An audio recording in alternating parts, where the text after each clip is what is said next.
his disappearance pastimes in Vrindavan. And there's a few paragraphs here because tomorrow is the incorporation, the legal incorporation of ISKCON in 1966. And sometimes it has been said that in the early days, and it has been said because it was true, Prabhupada was the only adult in our movement because he came and all of us were so young, practically speaking, the first few years, the only adult. And not only materially, but spiritually, Prabhupada had the vision to set up this movement, being able to see two things. It was the order of his spiritual master to spread Krishna consciousness all over the world, English-speaking countries. And of course, that started in New York. He came to New York and then all over the world. And he had the vision that this movement would spread and continue to grow and grow and grow and grow as we've seen it has done. But this is a brief description of that incorporation on July 11th, 1966. And at that time, ISKCON was a little storefront called 26 2nd Avenue. That was ISKCON, newly established, just a little storefront. And there were just some people coming. They weren't initiated. They're just coming and happy to spend time with the Swami, chanting, taking prasadam. You wouldn't call them committed members of a society because there was no society. They were just coming and being with the Swami. And all of a sudden, Prabhupada says here, we shall call our society ISKCON. Just right out of the blue. We'll call our society ISKCON. Prabhupada had laughed playfully when he first coined the acronym. He had initiated the legal work of incorporation that spring while still living on the Bowery. But even before its legal beginning, he had been talking about his International Society for Krishna Consciousness. What does international mean? What does it mean, international? All over the globe. And Prabhupada sitting in a little storefront on 26 2nd Avenue. It's the International Society for Krishna Consciousness. And so it had appeared in letters to India and in the Village Voice. A friend had suggested a title that would sound more familiar to Westerners. International Society for God Consciousness. But Prabhupada had insisted Krishna consciousness. God was a vague term, whereas Krishna was exact and scientific. God consciousness was spiritually weaker, less personal. And if Westerners didn't know that Krishna was God, then the International Society for Krishna Consciousness would tell them by spreading his glories in every town and village. Krishna consciousness was Prabhupada's own rendering of a phrase from Srila Rupa Goswami's Padyavali, written in the 16th century, Krishna Bhakti Rasa Bhavita, to always be absorbed in the mellow taste of executing devotional service to Krishna. Now, but to register ISKCON legally as a non-profit, tax-exempt religion required money and a lawyer. Carl Jurgens had already gained some experience in forming religious, political, and social welfare groups, and when he had met Prabhupada on the Bowery, he had agreed to help. He had contacted his lawyer, Stephen Goldsmith. Stephen Goldsmith was a young Jewish lawyer with a wife and 2 children, with an office on Park Avenue. He was interested in spiritual movements. When Carl told him about Prabhupada's plans, he was immediately fascinated by the idea of setting up a religious corporation for an Indian Swami. He visited Prabhupada at 26 2nd Avenue, and they discussed incorporation, tax exemption, Prabhupada's immigration status, and Krishna consciousness. One evening, having completed all the legal groundwork and being ready to complete the procedures for incorporation, Mr. Goldsmith came to Prabhupada's lecture in Kirtan to get signatures for the trustees of his new society. July 11th. Prabhupada's lecturing. Mr. Goldsmith, wearing slacks, a shirt and tie, sits on the floor near the door. listening earnestly to the lecture despite the distracting noises from the neighborhood. Prabhupada has been explaining how scholars mislead innocent people with non-devotional interpretations of the Bhagavad Gita, and now in recognition of the attorney's respectable presence, as if to catch Mr. Goldsmith's attention better, he introduces him into the subject of the talk. I will give you a practical example how things are misinterpreted. Just like our president, Mr. Goldsmith, calls him the president right off. He doesn't. This first thing he heard that, first time he heard that. He knows that expert lawyers by interpretation can do so many things. Now, back in India, he talks about something that happened in India. When I was in Calcutta, there was a rent tax passed by the government, and some expert lawyer changed the whole thing by his interpretation. The government had to reenact the whole new law because their purpose was foiled by the interpretation of this lawyer. So we are not out for foiling the purpose of Krishna for which the Bhagavad Gita was spoken. But unauthorized persons are trying to foil the purpose of Krishna. Therefore, that is unauthorized. In other words, Bhagavad Gita has a very clear message, but so many people, they try to interpret it. That maybe there's another message like that. All right, Mr. Goldsmith, you can ask anything. Mr. Goldsmith stands up, and to the surprise of the people gathered, he makes a short announcement asking for signers on an incorporation document for the Swami's new religious movement. Prabhupada, they are present here. You can take the addresses now. Mr. Goldsmith, I can take them now? Yes. Prabhupada, yes, you can. Bill, you give your address. Raphael, you give yours. And Don, Roy, Mr. Green. So Prabhupada just points to some young boys that have been coming for some time, wants them all to sign as officers of this new society. As the meeting breaks up, those called to sign as trustees come forward, standing around a little storefront, waiting to leaf curiously through the pages the lawyer has produced from his thin attaché and to sign as he directs. Yet not a soul among them is committed to Krishna consciousness. Mr. Goldsmith meets his quota of signers, a handful of sympathizers with enough reverence toward the Swami to want to help him. The first trustees who will hold office for the year, and it gives the different lists. The first year, the second year, Mukunda's there, Janaki's there, like that. Now, none of them know exactly what the half-dozen legal-sized type pages mean, except that Swami's forming a society. Why? For tax exemption, in case someone gives a big donation, and for other benefits an official religious society might receive. But these purposes hardly seem urgent or even relevant to the present situation. Who's going to make donations? Except Mr. Goldsmith, no one has any money. But Prabhupada is planning for the future. He's planning for much more than just tax exemptions. He's trying to serve his spiritual predecessors and fulfill the scriptural prediction of a spiritual movement that is to flourish for 10,000 years in the midst of the age of Kali. Within the vast age, a period which lasts 432,000 years, the 1960s are but an insignificant moment. And with a vision that soars off to the end of the millennium and beyond, yet with his 2 feet solidly on the ground of Second Avenue, Prabhupada has begun an international society for Krishna consciousness. He has many practical responsibilities, paying the rent, incorporating a society, and paving the way for a thriving worldwide congregation of devotees. Yet he doesn't see his humble beginning as limiting the greater scope of his divine mission. He knows that everything depends on Krishna, so whether he succeeds or fails, it's up to the Supreme. He has only to try. So,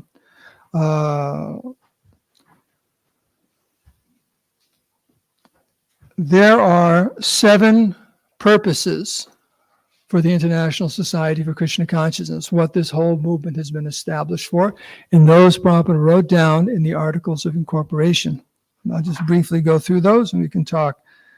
So the first purpose of this movement is to systematically propagate spiritual knowledge to society at large and educate people in the techniques of spiritual life, so they can check the imbalance of values in life and achieve real unity and peace in the world. B, to propagate Krishna consciousness as it's revealed in the Bhagavatam, in the Bhagavad Gita, to bring the members together, like this evening, to bring the members together with each other, nearer to Krishna, with the idea to develop within the members and humanity at large that each soul is part and parcel and quality of Krishna Godhead. To teach and encourage the Sankirtan movement, congregational chanting of the holy name of God as revealed in the teachings of Lord Chaitanya, to erect for the members of the society at large a holy place of transcendental pastimes dedicated to the Supreme Personality Krishna, to bring the members closer together for the purpose of teaching a simpler and more natural way of life. And the last one, with a view towards achieving the aforementioned purposes, to publish and distribute periodicals, magazines, books, and other writings. So we can end there. Om Gyantimirandasya Gnanjana Salakaya Chakshur Unminitaptaismai Sri Gurave Namaha Srila Prabhupada Ki Jai.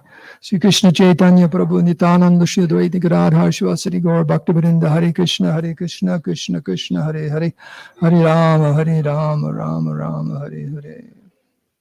When I was first coming to the temple in Boston, many years ago,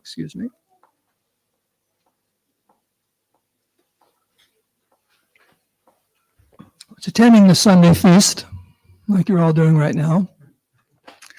And I remember I sat down next to this one devotee, Vivaswan. He's in Florida now, Vivaswan, quite a effulgent. I guess that's why he was given that name. Vivaswan, he was a very bright devotee. Anyway, sitting there, and then it was in Boston, and as anyone knows about Boston, real college city, Boston, and so on. And there's this, people are quite proud of themselves, right? There's 4 things that make us really proud. You know what they are? Janma Aishwarya Shuta Shri Bir. Janma means a really good birth. Jan Aishwarya, you got some money. Shruta means learning. You got a good education, you got a degree or two. You're proud. And then Shri Bir means you're good looking, right? Someone's good looking. Handsome and beautiful, kind of proud. So, Krishna, there's a verse in the Bhagavad Gita, you got to watch out for these 4 things. It's a little tricky, you know why? Because these are signs you were very pious in your last life. You're born in a family, you're educated, you have some money, facility, and so on. But the downfall is if you're not careful, it can make you very proud. So, these kinds of towns or cities, got all these universities, and just Boston is known for being a lot of puffed up people. Okay?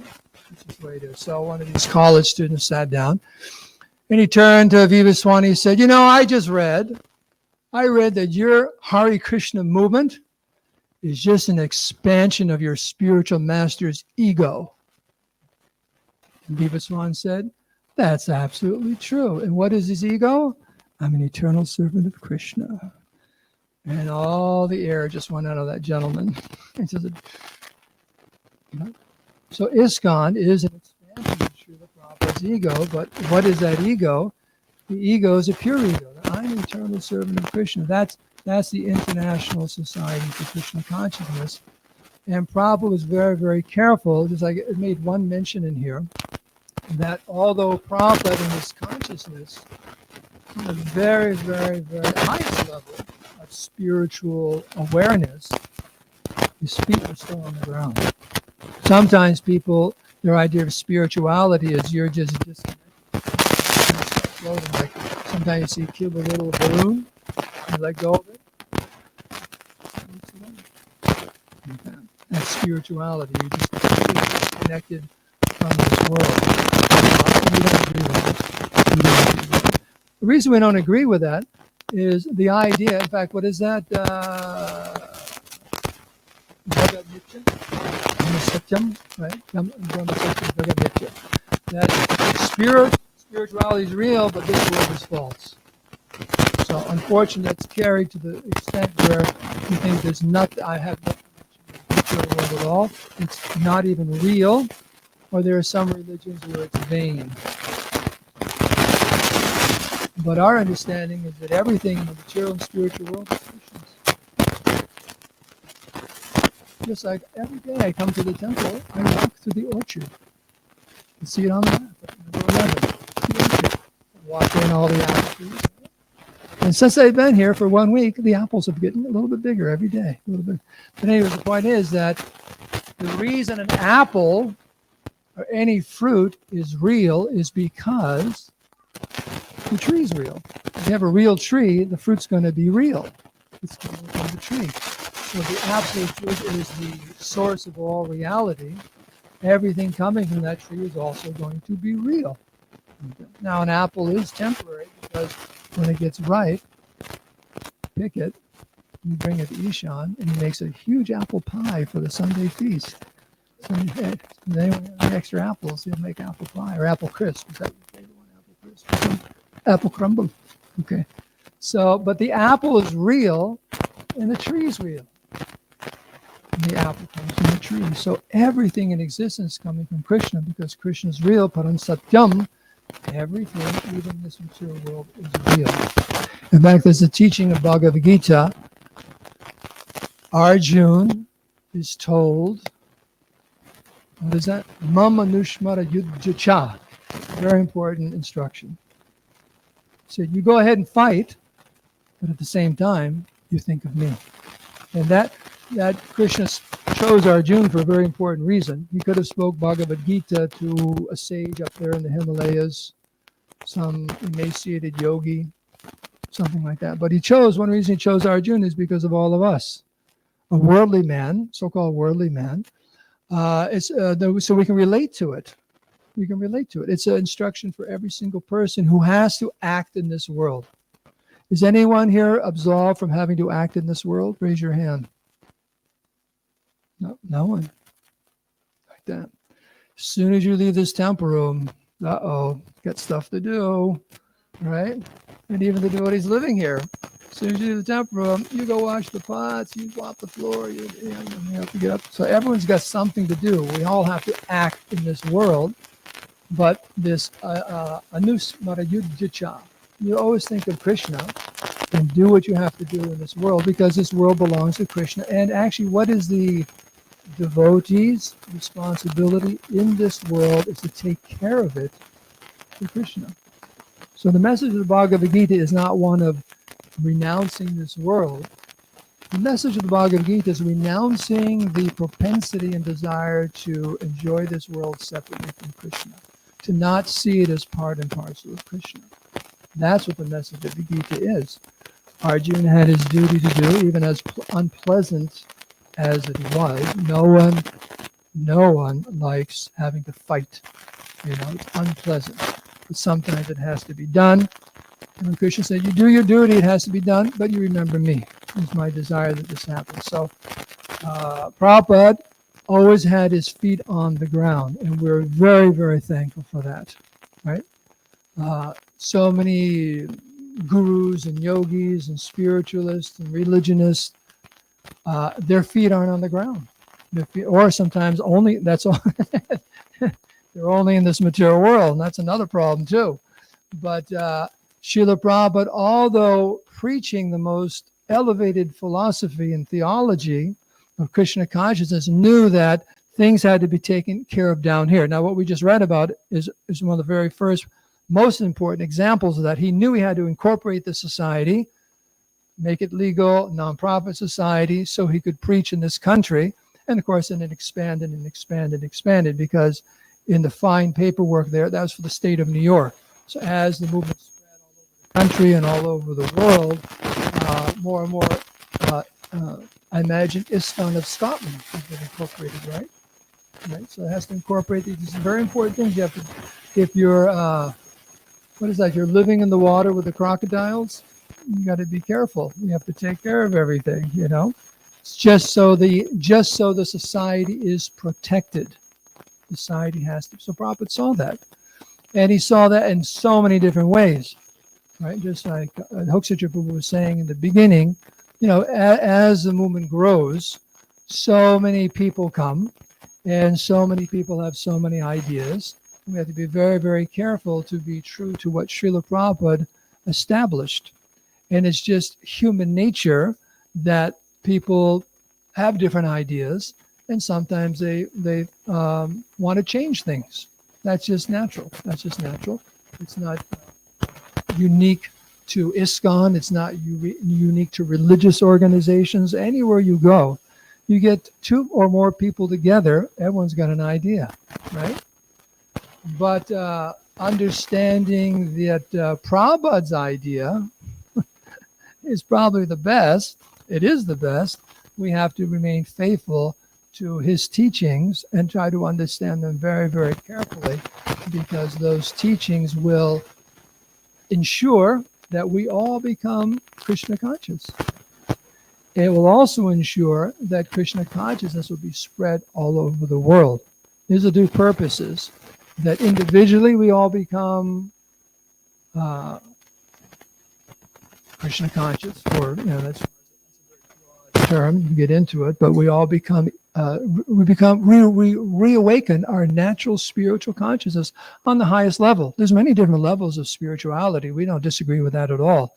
But to go back home, back to Godhead, to be with Krishna, that's what we're talking about. That's why Prabhupada said International Society for Krishna Consciousness. That's what we want to cultivate. Sometimes there's one account, and probably happened many times, 26 Second Avenue. This one person was asking so many questions, and Prabhupada ultimately said, this is all we have. This is what we have, the chanting Hare Krishna. More or less, take it or leave it. That's what we have. That's our message. That's our medicine. You may have another idea. God bless. But this is our idea. This is Prabhupada's idea. Pure, unalloyed devotional service. Krishna is the Supreme Personality of Godhead. Prabhupada said, we know who God is. We know where he lives. We have his phone number. Right? Everything. It's and it's an open secret. It's an open secret. It's there. All that information is there. But if you're not interested, that means you don't really want to meet that person, right? Well, I don't really care what their name is. I don't care where they live. I don't want their phone number. You might not be very interested in meeting that person. So if you want to go meet someone, say, hey, where do they live? What's their number? I'll give them a call. I'll give them a text, whatever. Send them an email, something. You want to connect with them. So Prabhupada's giving, Vedas are giving, Bhagavad Gita, Bhagavatam, how to connect with Krishna. And his teachings are very, very specific. And another point is that Srila Prabhupada was empowered by Krishna to spread Krishna consciousness in this day and age. That's very, very, very significant. Not everyone is empowered. Not everyone is empowered, but Srila Prabhupada was empowered to spread Krishna consciousness, and that empowerment, Krishna says in Bhagavad Gita, Dadami Buddhi Yogam Tam. Krishna's in the heart. He says, I'll give you all the information you need to be Krishna conscious. And if you're a great soul, I'll give you all the information you need to spread Krishna consciousness all around the world. There was I forget which magazine. I don't think it was Time or Newsweek or some other magazine a few years ago. They did an article on maybe the top 5 or 10 people who after the age of 65 or 70 achieved something very great in this world. Did anyone read that article or see that article? You see that one? So, okay. Now, the only one I remember on that list besides Srila Prabhupada was like a 90-year-old man who ran a 50-mile marathon. Remember, people started businesses and everybody kept their first prize or something like that. But Srila Prabhupada, A.C. Bhaktivedanta Swami Prabhupada, was in that list, considered of the century, the top 5 or 10 people over that age who achieved something amazing. So he's actually recognized that he came here all by himself on the Jaladuta with about, I guess it was about $7 US. It was 40 rupees or something like that. And that's because he sold some books on the boat. Prabhupada started his book distribution on the Jaladuta. And he said he got off the boat, didn't know where to go left or right. And out of that, within just a few short years, he spread Krishna consciousness all over the world. So that means empowered, very, very empowered. And unfortunately, some people in India, while Prabhupada was here, and maybe even now, they were very critical of Srila Prabhupada. And even thinking, well, they could do the same thing. Well, Prabhupada was just lucky. Prabhupada was just a businessman. But actually, Prabhupada was divinely inspired, divinely empowered. So understanding Prabhupada's teachings, understanding his desires, it's incumbent upon all of us to very seriously understand these things. Just like you're very, very fortunate if you have a very good doctor, right? Someone who's really, really good. You're pretty fortunate if you have a good attorney, right? You're fortunate to have a good clergy, right? You're fortunate if you have a good spouse. You have a good spouse, right? A really good spouse. So does he. He's got a good spouse too, right? So if you have these very qualified people in your life, things are good. So anyone comes in contact with ISKCON, they're very fortunate because you have a topmost spiritual confidant or spiritual master, someone who can actually quickly get you out of this material world. Just like a good lawyer can quickly get you out of a mess, right? Call him up. Oh, no problem. We'll take care of it. We call him a fixer. Maybe someone else. I'm sorry. A fixer, someone. Maybe you need a fixer too sometimes, someone to fix things. But, a good doctor, okay, no problem. We've got the solution. So a bona fide spiritual master, I'll take care of everything. Here it is. That's Srila Prabhupada. Srila Prabhupada's movement, Srila Prabhupada's followers, and so on. But we have to be very, very careful that we understand what he's saying, and following it, and just be very, very careful that we don't mess it up. We don't mess it up. Srila Prabhupada's, it's the greatest gift. We have to be very, very careful. Disciplic succession is sometimes compared to people picking mangoes. Do you have any mangoes on this property? They don't grow here, right? Okay. Anyways.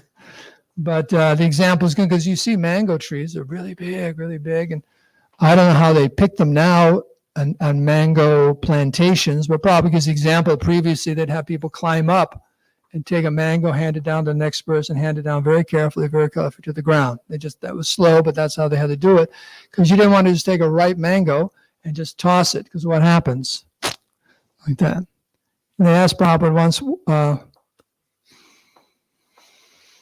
about mangoes, and he said, as long as the best ones are from the east side of the tree. Did you know that? Because the sun rises on the east. He said the ones on the east side of the tree are the tastiest. So you knew that. But very, very carefully handing it down. Now, Srila Prabhupada didn't make up our philosophy. It's very, very carefully handed to him by his spiritual master, Srila Bhaktisiddhanta, who received it from his spiritual master all the way back to Krishna. So Prabhupada is very carefully, that's the whole thing with this incorporation and the Bhaktivedanta Book Trust and everything that's going on in ISKCON. It's Prabhupada very, very carefully is handing it to whoever will receive it. He's being very, very careful. He doesn't want it to get bruised or squashed or anything like that. And he's put these precautions and around the teachings and the movement and so on, just so as far as possible, it's very carefully handed down because it's such a precious thing. So that's another point too, is that appreciating how precious Srila Prabhupada and his movement and the teachings are, that goes a long way. And that comes about by understanding what Prabhupada is actually saying, what he's actually saying. And so it's a request, a humble request, that everyone take the time to try to understand the teachings of Krishna, teachings of Chaitanya Mahaprabhu, as delivered very carefully in the disciplic succession to Srila Prabhupada. What was that? Palena Parachiyate? You know that one? Palena Parachiyate? You judge something, the fruit by its taste. So if I say a very, very delicious mango, how are you going to know? Can I have a piece of that? Right? Just like I don't know if they do it here, but smaller places, the fruit market or something, before you buy the fruit, they'll give you a little slice. Is it actually that good? I got the best, what's the most popular fruit in Scotland? Strawberries, okay? I got the best strawberries here. Well, okay, let me try one. You're right. I'll take a bushel basket. So try it. That's the point. Prabhupada is saying it's the sweetest fruit. Pala. It's the sweetest fruit. In fact, the Vedic literature's Bhagavatam is known as the ripened fruit of all the Vedic tree of knowledge. It's the ripened fruit. It's the best fruit. It gets right to the point. Krishna Bhakti.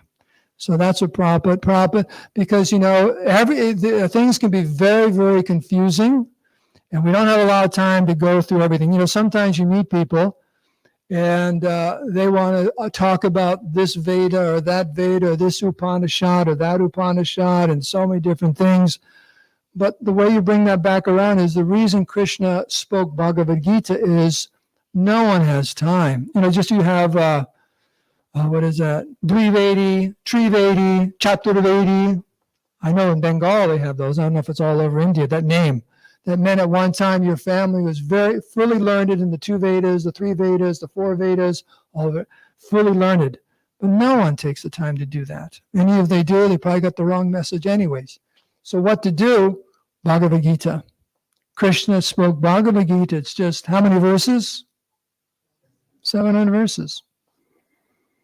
I meant to, I don't know I'm sure devotees have done this.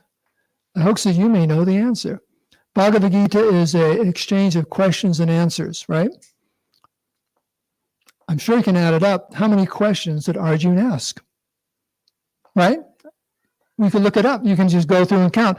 So it's 700 verses, and it's probably a few dozen questions. All of life is answered.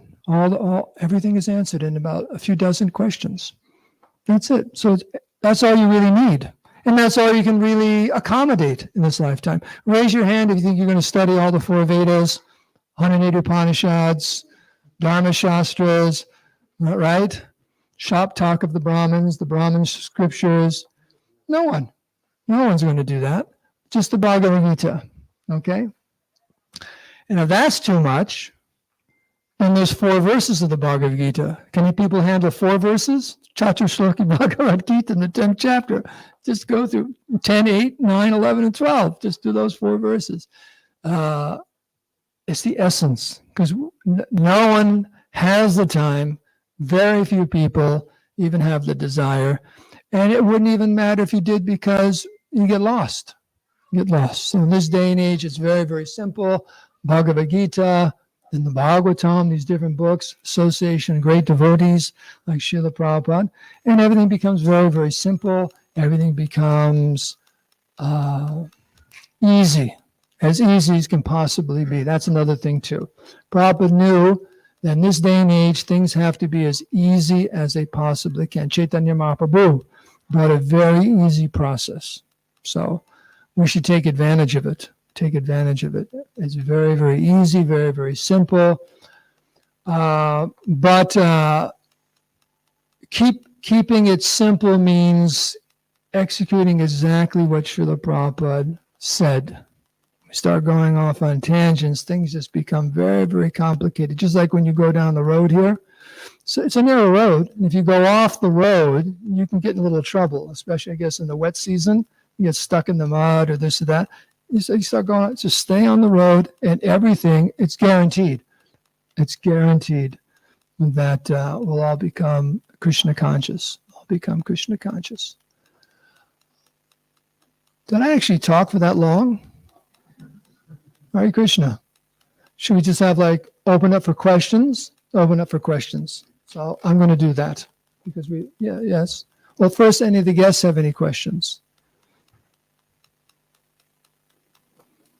Not to put any pressure on you or anything like that, but no, we defer to guests first, and then okay. Yes, Prabhu. Ananda Vigraha, isn't he the form of bliss? He's Ananda Vigraha Das. He's Mr. Bliss himself. Okay. Just wondering if Prabhupada had any particular instructions anywhere as the movement was growing, in terms of farm community And what was he expecting, like, from a farm community, something like that? Yes, he gave many instructions, and there are compilations of those instructions.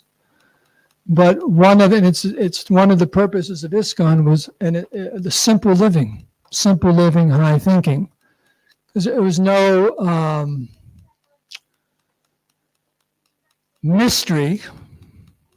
Prabhupada didn't miss the point that today's society is organized in such a way to exploit the population. The moving away from an agrarian society simply for profits of a few people, that's really what it is. It's right to the chase, right to the point.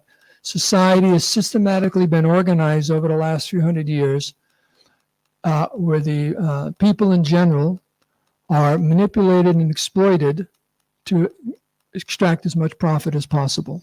Move them all into the cities, get them all working, so many different things. He knew that exactly. So part of the society was rural communities where the proper lifestyle could be showcased. Our movement would most likely not turn the whole world around, okay? But at least we can give shelter to those, the saner section of society who want simple living and high thinking. And also, in due course of time, this type of economy and arrangement for people will begin to crumble because it's so artificial. It's artificial. Something artificial does not last. It can't. It just cannot go on indefinitely. And we're not the only ones saying that. I mean, there's so many think tanks and very intelligent people making all kinds of statements about how much time we got left because of our destroying the environment and this and that. And so many of these economic plans are just patchwork, trying to keep things together because it's so artificial. And one politician comes into office and he just tries to keep it together for 4 years before he's just passing it on because the whole thing's going like this. It's like falling over slowly. It's like, I hope it falls over before I get out of here before it falls over. And it's someone else's problem because it's not natural. It is not natural. So that has been understood by any perceptive person around the world that it's just artificial and it's not going to last. And it's not proper for human beings to live this way. And of course, we're all, what's the word, hoodwinked? Do you have that saying here? Hoodwinked into thinking, oh, this is the best time. We have this and we have that. We have all these toys and things. And then life has never been better. But then some of the organizations study what's going on in the world, and it's the most frustrated time in human history. If this is the best time,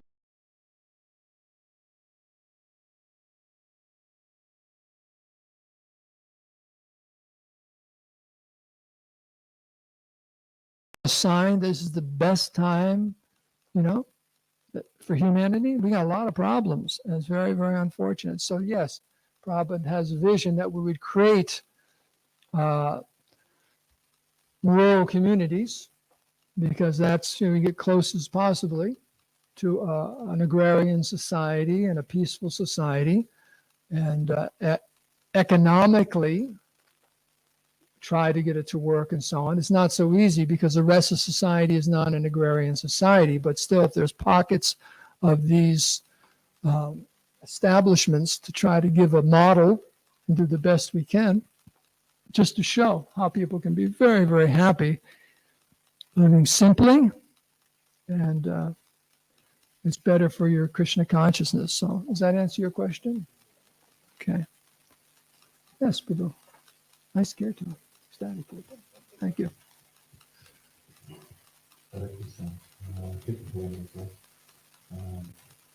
Just wondering, could you please share some maybe that you remember from the time of ISKCON movement to establish first years of ISKCON, your personal experience? I don't want to scare everyone out of the room. I don't want to scare everyone out of the room how it was. Oh, okay, now inspiration. Well, I'll just say just a little bit in this sense. And we brought this up in one of the talks recently, that there's an advantage to associating with spiritual people. There's an advantage to associating with devotees. And if you associate with devotees, I mean, even the most neophyte devotee can get you started on the path of Krishna consciousness. So many people come and say, oh, so-and-so gave me a book.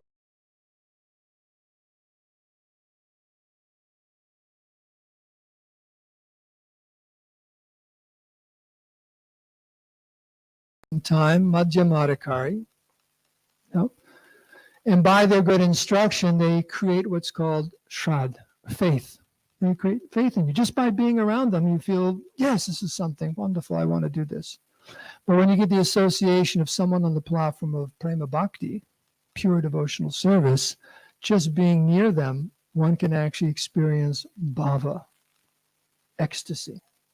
So Prabhupada was such a person, and when he was personally present, so many devotees did so many amazing things because just being in Prabhupada's presence, it was just, you felt the Vaikuntha atmosphere. Wherever Prabhupada went, he was in a expanding bubble of Krishna consciousness. And you, what's the word, got sucked in. And it was wonderful. It wasn't like I got, not suckered, but you got sucked in. And it was amazing just by being around him. And not only that, but being around those who are around him.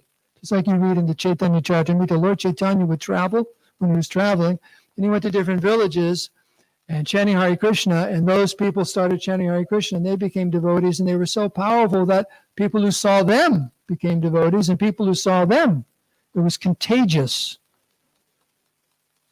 Like COVID. But much better. Okay. No, I mean, it just spread. That's the association of, personal association of great devotees, is you just become so enlivened.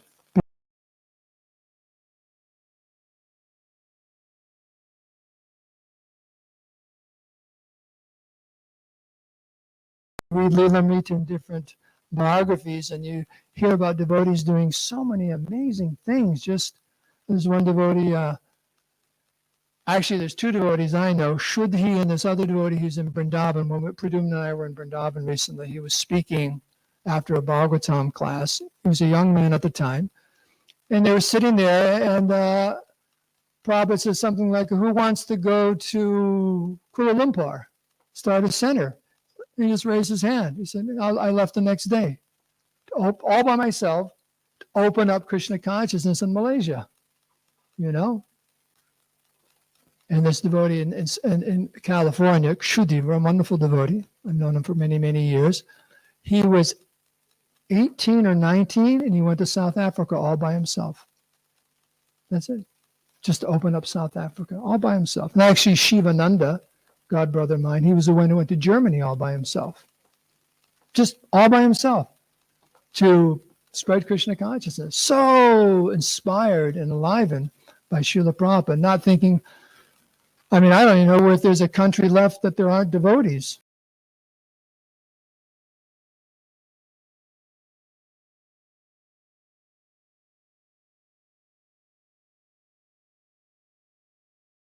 So contagious that, yes, I'll go, Prabhupada, I'll go. And how do I get, no, not like, okay, ISKCON's going to give me a ticket and no, nothing, just I go. And then they figure out I got to raise the money and this and that.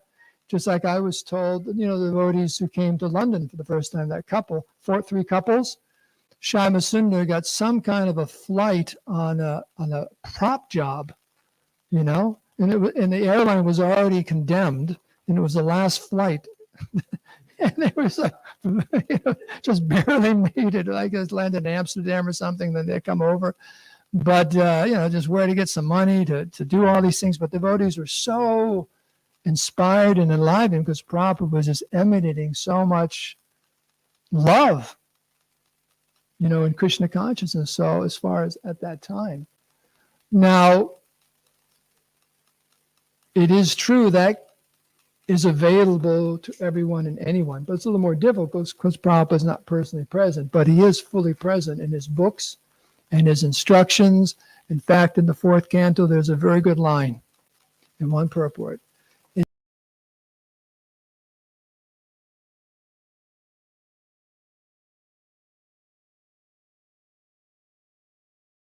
Personality of Godhead face to face.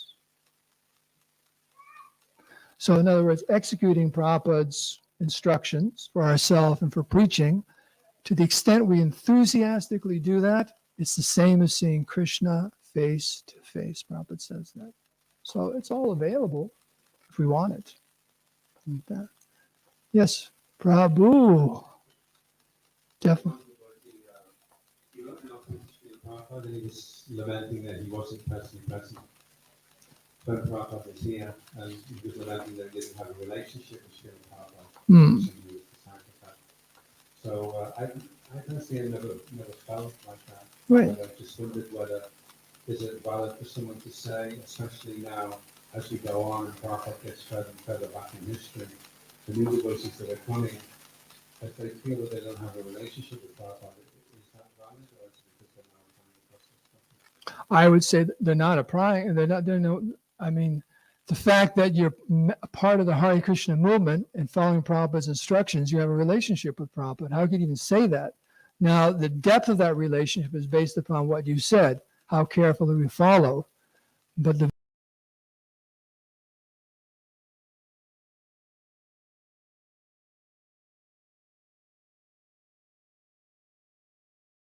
instructions, you have a relationship. And that just continues and continues and continues and continues. And the proof is, the second generation going to third generation, there are devotees that are empowered by Srila Prabhupada, very empowered. So it's like this cord here, you plugged it in and it's working. So an extension cord, of course, you plug it in and the electricity is just flowing through. No one's stopping it. No one is stopping. That's the super succession. No one's stopping it as long as as long as there's nothing interrupting that flow.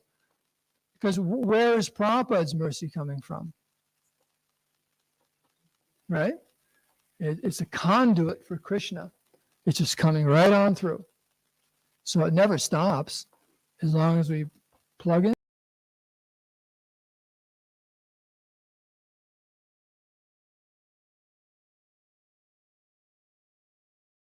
What does that mean? They say so-and-so unplugged.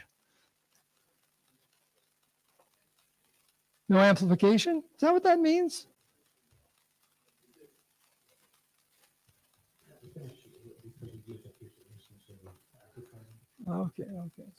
Okay. That's all it means?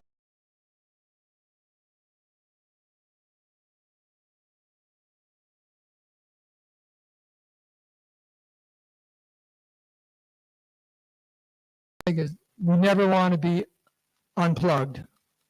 Don't unplug. Plug into Krishna consciousness, never unplug it. Just keep it plugged in. Very important. Should we? Yes. Ladies first.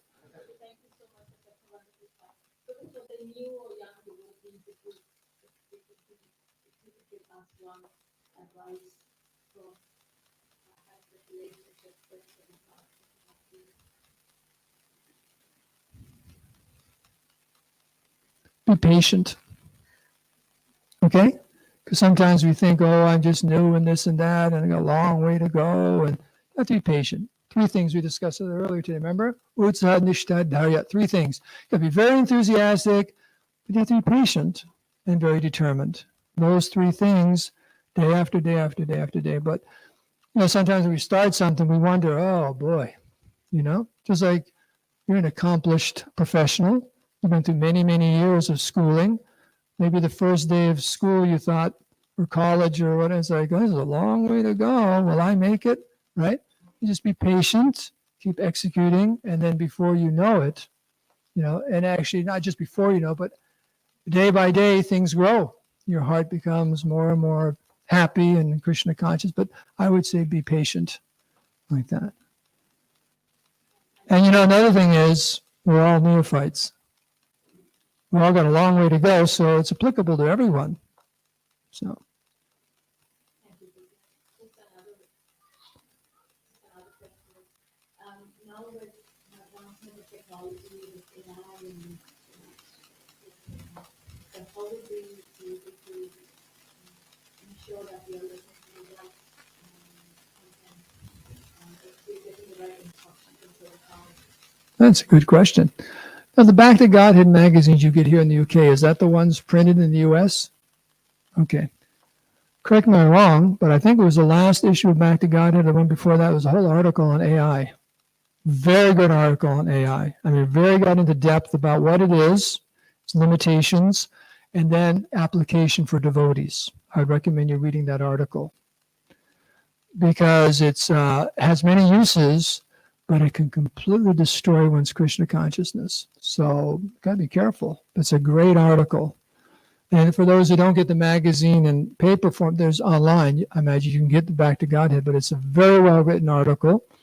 I think the writers were they're professional devotees and so on. But I mean, it's really well written. So I hope that helps. But there's this term, mass. What is that? Weapons of mass distraction. You heard that one? Weapons of mass distraction. Look at your phones. I mean, everything, all this technology, more or less, they actually can be weapons of mass distraction. As if Maya's not, I mean, it's just, even without those things, spiritual life is difficult. And now Maya's upped the ante, as they say. So you be really careful. Like, really careful. But it's a good article. I would read that on AI. Yes, Prabhu? Hare Krishna Prabhuji. My question is like, what was more contagious, like this Hare Krishna Mahamantra or like Sri Prabhupada's teaching? Because I wonder, like Sri Prabhupada went to a different land and like he attracted so many people. How did he manage to like attract so many people? Was like this bhajan kirtan on the roads attracted all the people, or like his teachings were so powerful that he kept on like increasing followers? Okay. Both. Okay. But Prabhupada stressed for the general population two things: chanting and prasadam. Because we're not philosophers. So those three things: the chanting, prasadam, and the philosophy. But you got to do a lot of chanting and eat a lot of prasadam to understand the philosophy. Okay, so if you're having a hard time understanding Prabhupada's books, chant some more and eat a lot more prasadam, because the heart becomes purified, especially in the beginning. Who's qualified? And it's not that, if someone's a great scholar, they'll understand. They don't understand either. The heart has to become softened and purified. So Prabhupada knew exactly that's Chaitanya Mahaprabhu's process. Chant and kirtan, and then take prasadam. Take a little rest, then kirtan and prasadam. That is the process. It purifies the heart. And actually, by those two things, whatever's in the philosophy, you'll realize it to be true in your own heart. So, but they're all there. They're all part of the ISKCON package, if you like. And all of them have to be done. It's not that you can just take prasadam and chant all day long and not read the books and understand why you're chanting and so on. They're all there. But for sure, a lot of chanting and prasadam is extremely important. Right? They don't ever underestimate the potency of the holy name. Is that okay? So you're going to increase the amount of prasadam you eat and chanting? Okay. Is it one more question? Do we have to stop, or what's it? Hare Krishna, for his last question, but also, so yeah, I mean, I was saying like it's quite descriptive answer. So when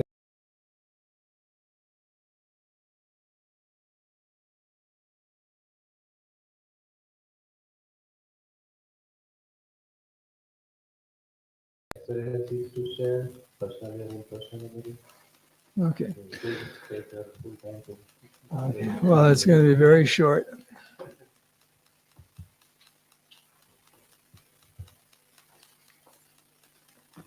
I, like most of the devotees by 1974, didn't get a lot of personal association with Srila Prabhupada. Because just a Hare Grievous book is called The Hare Krishna Explosion. The movement just spread so quickly. So by that time, to get personal association with Srila Prabhupada, you had to be a leader in ISKCON. And that's natural. Prabhupada would come to different places, and the sannyasis would be there who were doing a lot to push on the movement, the different leaders, temple presidents, and big preachers, and so on, men and women, book distributors, and so on. And I wasn't in that category. I was what they call cannon fodder. You know the expression here? Infantry. I was in the saffron infantry, in the Boston barracks, or whatever you want to call it. That's where I was stationed, like that. So just rank and file. So I only saw Prabhupada from a distance.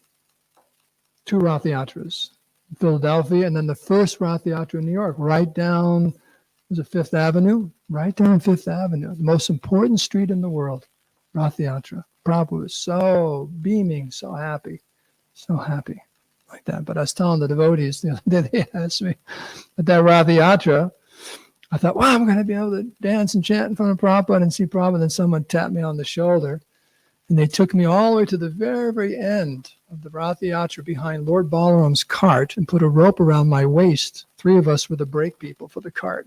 So I couldn't get further away from Prabhupada. Okay. So that's where I was. And then it was over. I thought, oh, okay, I'll go see Prabhupada and give a lecture on stage.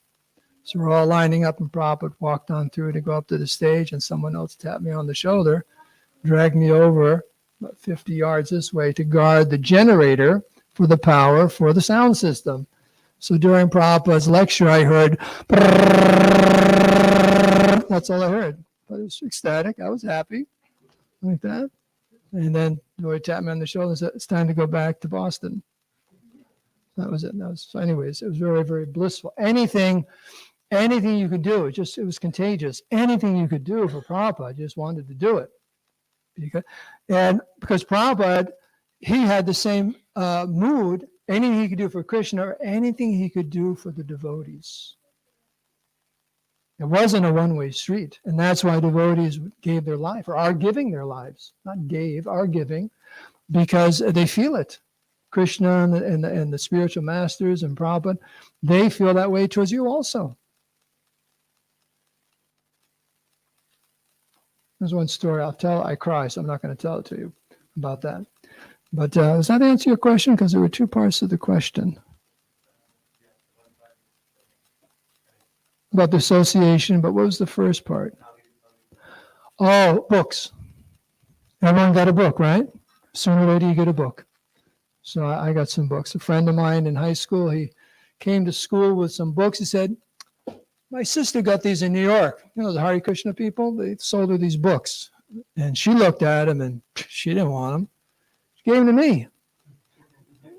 I can't make any sense of these things. Do you want them? I said, sure. And he was on the way to Krishna, and Krishna, the reservoir of pleasure. And that day, my material life ended. And that was it. Just opened it up, and that was it. Over. Prabhupada was there, and they got a Bhagavad Gita. I started going to the temple.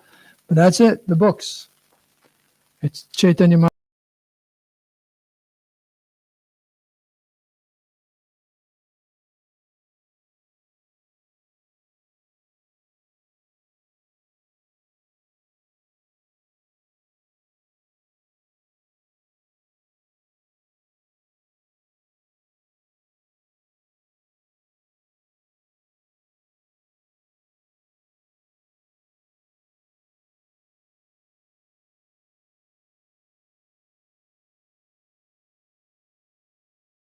Those few days in this country, there can't be any darkness. And wherever there's Krishna, there can't be any Maya. So it's amazing. That's the secret. Okay, is that it? Or are you going to end? You began and now you're going to end the question? The Alpha and the Omega.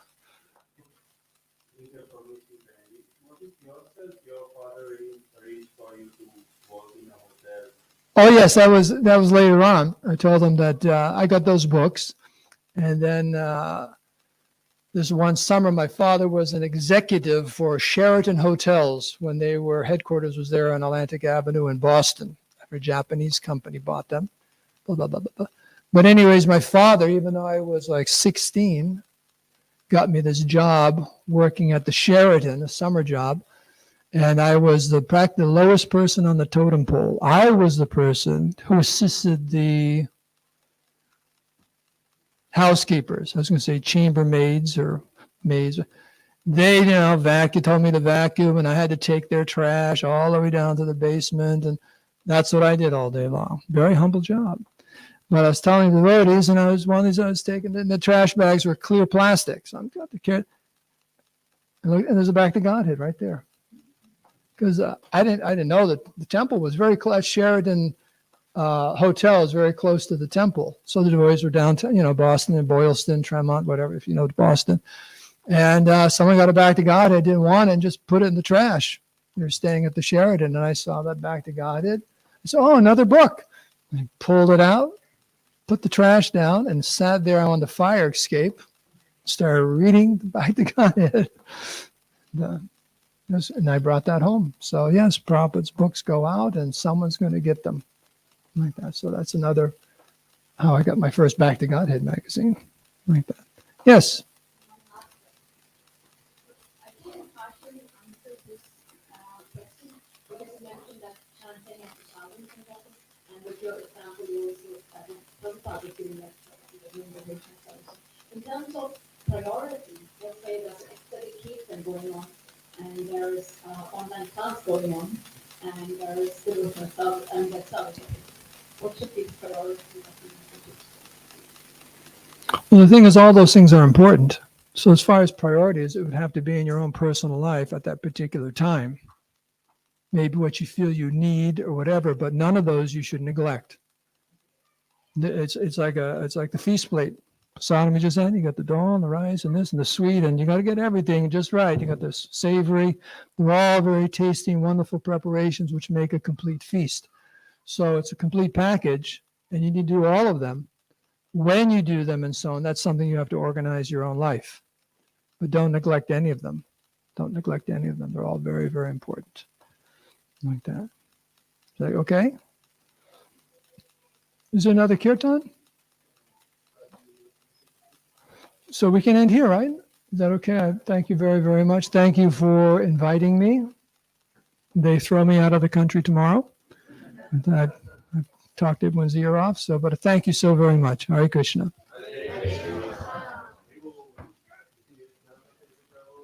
Yeah.